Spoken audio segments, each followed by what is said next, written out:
Isa ang sugatan matapos mauwi sa paumaril ang away kalsada sa Quezon City. Kita pa ang tama ng mga bala sa ilang bahagi ng kotse. Kwento ng driver ng kotse sa pulisya, galing sila sa bahagi ng Espanya Boulevard nang makagitgitan ng isang pickup. Tinamaan daw nito ang side mirror ng kotse kaya nila hinabol. Huminto naman ang pickup kaya nakunan pa ito ng litrato ng mga sakay ng kotse. Pero pagkatapos ng ilang minuto, bumalik umano ang pickup at ilang beses na pinaputukan ng driver nito ang kotse. Iniimbestigahan pa ng pulisya ang insidente at inaalam ang pagkakakilanlan ng driver ng pickup. Nag-walk out si Senadora Nancy Binay sa gitna ng pagdinig ng Senado matapos magtalo sa kung saan hinugot ang alegasyong umabot sa 23 billion pesos ang new Senate Building Project. Ang pagdinig ay kasunod po ng utos ng Senate President na i-review ang proyekto kung maluho. Nakatutok si Mav Gonzalez. Unang araw pa lang ng pagdinig ukol sa ipinapatayong new Senate building, nagkainitan na sina Senate Committee on Accounts Chairperson Senador Alan Peter Cayetano at ang pinalitan niyang chair na si Senador Nancy Binay. Ayon kasi kay Binay, walang basihan ang binanggit na 23 billion pesos noon ni Senate President Cheese Escudero bilang kabuoang halaga ng new Senate building. Ginugulo mo yung hearing wala namang kailangang magulo. Yan ang sinabit sa akin. So kung sasabihin mo mali, edi ano yung tamang number? Mr. Chairman, yan po ang sinabit sa akin. Diba ang Galing ng staff mo. pinag-uusapan natin ngayon, yung tone- side ng DPWH? Yes, and to me first, Senator Ang Nancy. problema I'm kasi, still the Mr. chair. Chairman- No, ang problema sa iyo, you keep going around. Nagkita pa tayo sa party, may cellphone, hindi mo naman kami kinakausap, tapos manggugulo ka ngayon sa hearing. Because in total, ayan yung 23 billion, ayan ang 20. Tinanong din ni Cayetano si Binay sa 600 million pesos na landscaping para sa new Senate building. Dapat ang mag-explain yan ay DPWH. Because at the moment nga, wala pa yan eh. Dahil nandun pa nga kami sa point na pinag-uusapan namin. Bakit ito. wala pa? March 2023 yung sulat sa iyo. Natanggal naman kayo last month lang eh. So isang taon hindi rin gumalaw during your term. Tapos sasabihin nyo yung delay na sa amin. Ang sulat sa iyo March 20, 2023. Because, Mr. Chairman, we're in the process of reviewing everything. So kung gusto niyo tumulong sa review, you're welcome. Kung gusto mo pagdebate, doon tayo sa labas. Hanggang sa naungkat na ang isyu ng mga Binay sa Makati at mga Cayetano sa Taguig. Invento ka baka naman ito yung Makati, Taguig. Sabi mo may sumasaksak sa likod mo, di kasuhan mo ng attempted murder. Sige, bubulong ko sa'yo mamaya kung sino yung sumasaksak. Oh, pero hindi ako. Ano kilalaman ko doon is sasabihin mo. Actually, Mr. Chairman, may sinabi ba ako ikaw? Wala akong sinasabi na ikaw, ha? Paano mo sasabihin mo sa media, may kilalaman to sa Taguig at Makati, tapos pero- sasabihin mo may sumasaksak sa likod mo. Pero Hindi sinabi naman ko ba na manifest. Alan Peter Cayetano ang Hindi. sumasaksak Pero- sa akin? Parang, di ba sabi nila yung pag nagre-react ng ganyan, baka guilty. Mag-Lourdes ang pangalan mo, hindi Marites. So, nakakahiya na. Si Senador Robin Padilla sinubukang mamagitan sa dalawa. Pwede po bang i-move na lang po natin po, suspend? Paliwanag ni Cayetano, galing mismo sa Senate Coordinating Staff ng mga tauhan dati ni Binay ang halagang 21.7 billion pesos para sa new Senate building. Kapag isinama ang ipinambili ng lupa na mahigit 1.6 billion pesos, aabutin ito ng mahigit 23 billion pesos. Pero giit ni Binay, hindi naman sakop ng ginagawa ng DPWH yung ipinambili ng lupa. Gusali lang ang pinag-uusapan, bagay na pinag-awayan na naman ng dalawa. Ang problema, hindi ka nakikinig. Yun na nga, Mr. Chairman, ikaw nga hindi ka Hindi marunong, ko- hindi ka marunong magbasa. 21 naging 23. Hindi ko sinabing Diba? 23 ang galing sa kanila. So, ma'am, make your point and Well, then my move point on. is- my Move on point kasi is- out of order ka na. DPWH, nag-i-exist ba sa documents nyo yung amount na 23 billion? Thank you. Sorry, You said ma'am. there is none. Nag-walk out sa pagdinig si Binay. Tabuang Kanaday. Tapusin natin na maayos to. Senado to ng Pilipinas, hindi to palengke. It reminds me of 2015. Mukhang dun talaga, this is a replay of the 24 Senate hearings nung 2015. Parang may ganong treatment sa inyo. How does that Siyempre, tao lang din naman tayo. And parang yung sugat na akala ko naghilom na, parang binuksan muli dahil naalala ko yung ginawa sa pamilya ko kung paano nila sinira yung pangalan namin. Ang tinutukoy niyang pagdinig noong 2015 ay ang pag-usisa ng Senado sa pangunguna ni Cayetano rin sa umano'y pagiging overpriced ng Makati City Hall Parking Building 2. Ang kontraktor ng proyektong yon na Hillmarks Construction Corporation ay siya ring kontraktor ngayon ng New Senate Building. Samantala, inamin ng DPWH na hindi pa tiyak kung kailan matatapos ang buong New Senate Building na mahigit 800 araw ng delayed. Yung mga delays na pong yun ay dahil po sa mga variation. Yes, may sinabi. From the time Senator Escudero and myself took over, may delay ba tayo? May hininto ba kami na cause delay? Wala pa pong delay yung project. Lumabas din sa pagdinig na aabutin ng halos 700 million pesos ang variation orders o yung mga pagbabago sa Phase 1 at Phase 2 ng New Senate Building. Ang design fee na 258 million pesos noong una, lumobo na sa nasa 430 million dahil sa mga revision. Hindi pala kasi nag-usap ang Senado at ang designer bago inilabas ang detailed architectural and engineering design. Sa mga susunod na pagdinig, ipapatawag naman daw ng komite ang contractor at Senate coordinating team para ipaliwanag ang mga gastusin sa New Senate Building. Para sa GMA Integrated News, Mav Gonzalez, nakatutok, 24 oras. Sa mga magulang at estudyante, naku, ihanda ninyong inyong bulsa para sa palapit na pasukan. Ilang gamit pang eskwela kasi ang nagmahal ayon sa DTI. Nakatutok si Bernadette Reyes.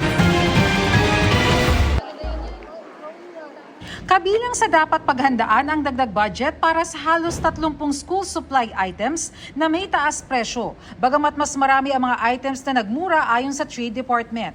Batay sa inilabas itong price guide, nasa mahigit 11 pesos ang pinakamurang notebook.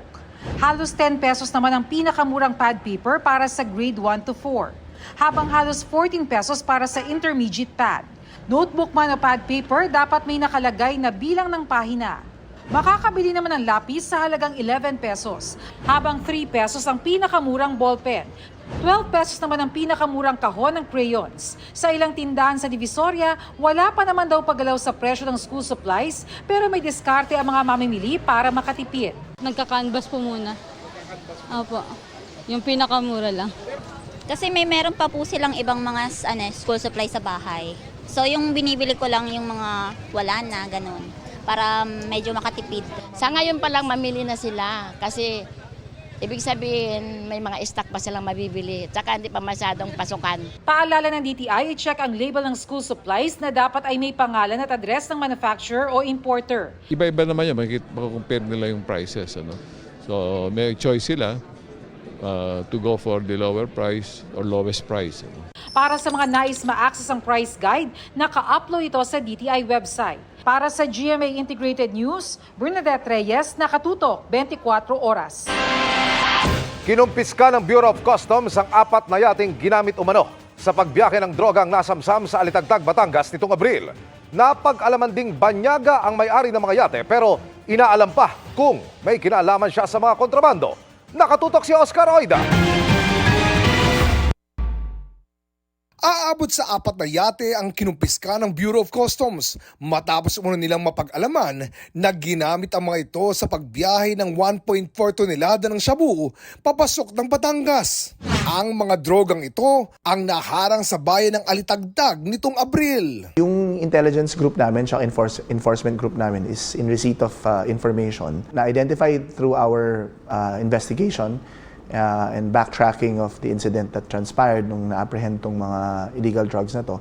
Itong 4 na yating to ang nagamit para i-smuggle yung mga illegal na droga na yun papasok dito sa ating bansa.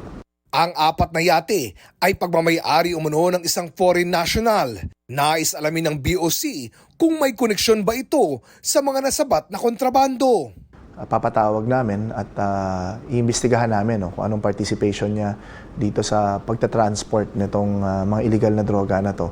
Nais din daw matukoy ng BOC sa isinasagawa nilang investigasyon kung paano na ipapasok sa bansa ang mga kontrabando. May modus operandi kasi na yung mga barkong merong laman na mga illegal items tulad ng droga, inilalapag nila to sa mga isla na medyo malayo sa ating shorelines pero part pa rin ng Philippine territorial waters. They use smaller vessels like yachts. Ita-turn over ang mga nasabing yate sa Port of Manila Auction and Cargo Disposal, alinsunod sa seizure and forfeiture proceedings ng Customs Administrative Order Number 10/2020.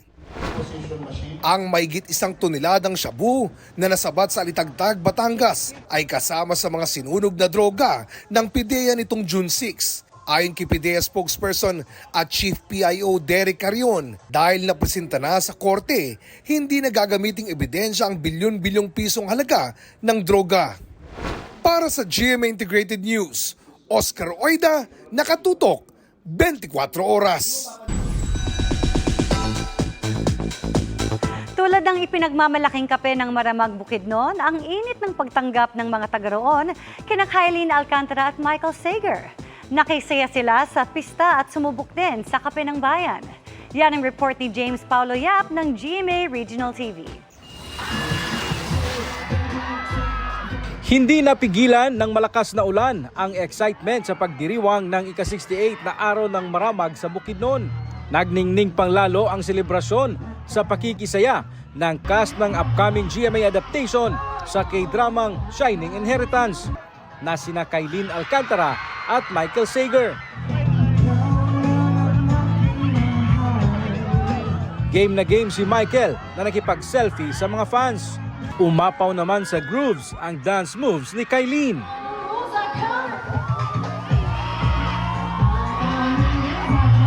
We appreciate that and sana makabalik pa po kami dito. Thank you! Kahit medyo maulan, maraming salamat po sa effort ninyo and syempre sana po kahit papaano ay napasaya po namin kayo. Tamang-tama sa maulang panahon ang Kape ng Maramag na syempre di pinalagpas ni na Michael at Kylene.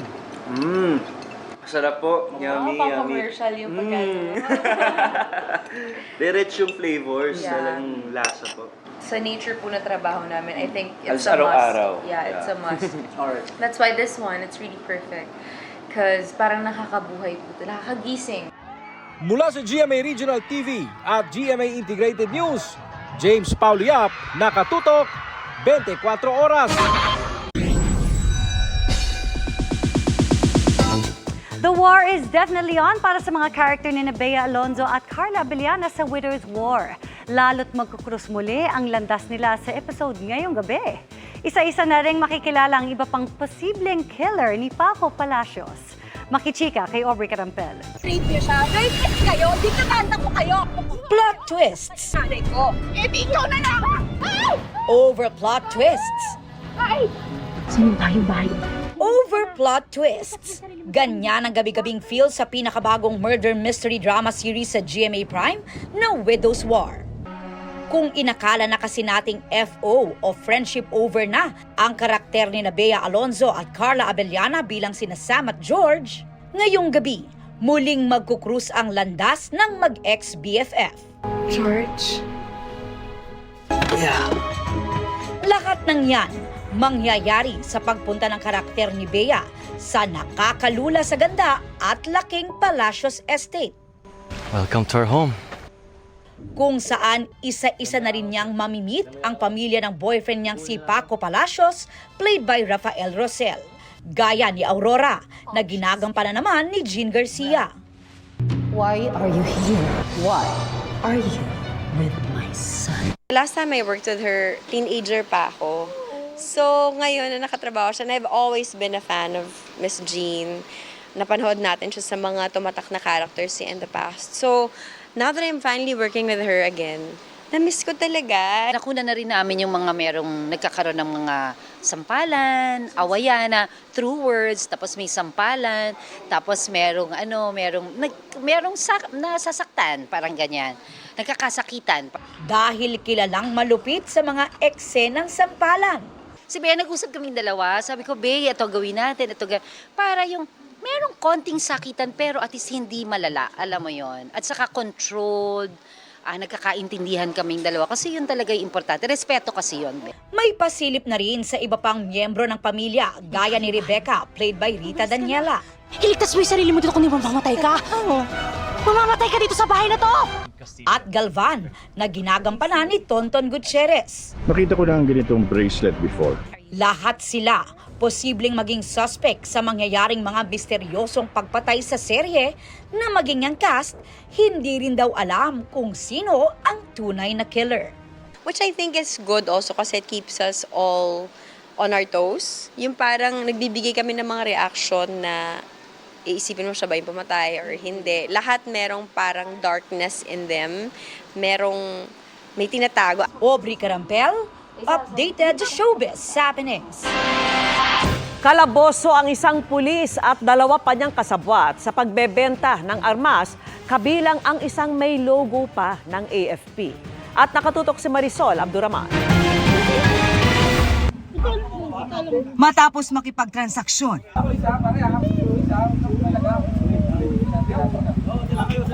agad inaresto ang 3 ito na nagbebenta ng baril. Isa sa kanila na pag-alaman pang pulis.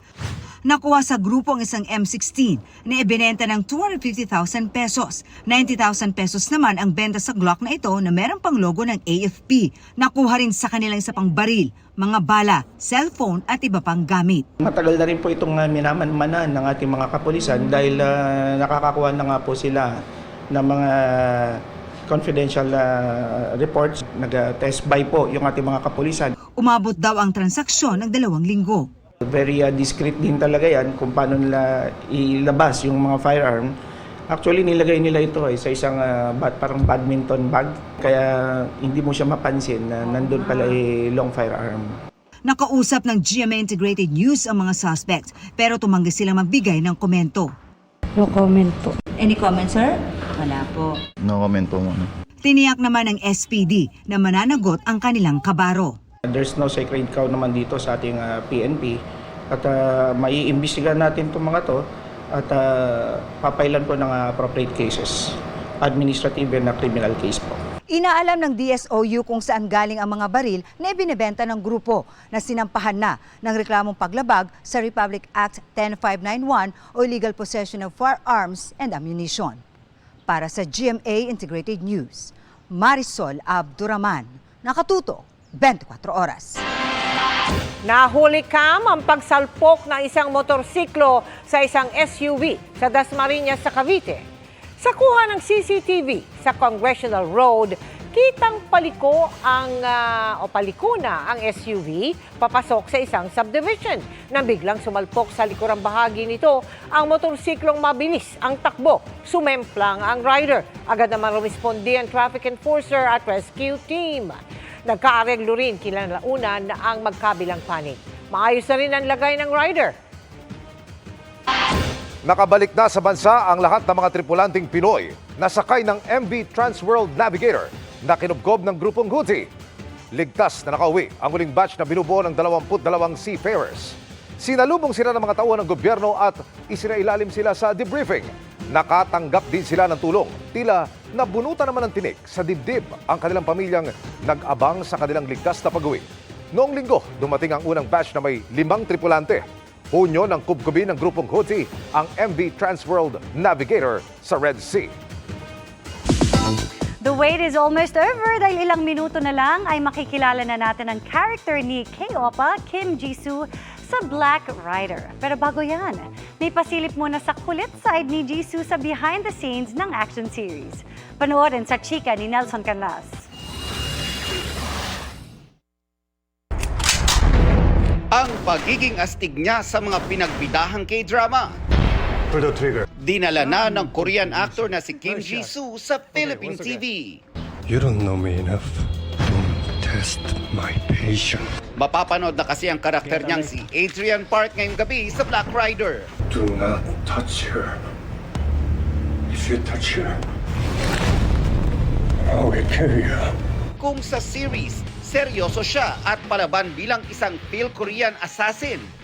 Kabaliktaran naman off-cam si Jisoo sa maraming kulitan moments with the production team. This one will be a foggy shot. Can you demonstrate it? This one, like this. Like that? Foggy shot. Really? She's really popular. Oh. At marunong ding magpakilig. Ang ganda mo. Thank you. My dog is going to... In between takes, aliw na aliw din si Jisoo sa story time ni Black Rider director Romel Penesa tungkol sa kanyang alagang aso. He sees some, he sees some bad guys going into my house. You just look at them. My dog just look at them. Welcome. Yeah. Caught on cam din ang pagsiselfie nila ng co-star na si Yasi Pressman na gumaganap as Bane or recently Vanessa. Yeah, Love it. love it. Very professional. Magaling din po talagang mag-English, kaya nakakaintindihan din po kami. Tinuturuan po namin ng Tagalog. Mabait, very friendly. Yun. Iba sa character na pinoportray po niya. Sa GMA Integrated News Interviews, proud na ikinwento sa akin ng K-drama actor ang naranasang Filipino hospitality sa taping ng serye. In Korea, we greet everyone at the start and end of the shoot, like 안녕하세요, and when you're done, 수고하셨습니다, like this. But here in the Philippines, it's kind of different because it's more casual. Like we say just hello, and when we finish, thank you. So I was like just hello, thank you, like this, yeah. And the Filipino actors and crew members were always welcoming to me, so it made me feel right away just at home from day one. What made you accept the offer to work here in the Philippines? I heard that Black Rider is really great show, and so when I got the opportunity, I took it right away. Very thankful to GMA for this offer. How is this different from the roles that you've done in the past? Maybe this time you can see me act while speaking in English, and I'm doing more action scenes. Dagdag ito sa mga dating ng roles, including his favorite, ang 14th Prince na si Wang Ju sa K-dramang Scarlet Heart Rio at ang role na Yoon Tae-oh sa My First My Love. We have watched you as a prince, as a police, as a student. Any role specifically that you want to try and explore in the future? More like challenging roles. Someone like my role in Black Rider as Adrian Park. And actually, I aspire to have a role similar to John Wick. Wow. Yeah. Nelson Canlas, updated sa Showbiz Happenings. And that's my chika this Wednesday night. Ako po si Iya Arellano. Miss Mel, Miss Vicky, Emil. Thank you, Iya. Salamat sa iyo, Iya. Thank you, Iya. Yan ang mga balita ngayong Miyerkules. Ako po si Mel Tiangco. Ako naman po si Vicky Morales para sa mas malaking misyon. Para sa mas malawak na paglilingkod sa bayan, ako po si Emil Sumangil. Mula sa GMA Integrated News, ang News Authority ng Pilipino. Nakatuto kami 24 oras.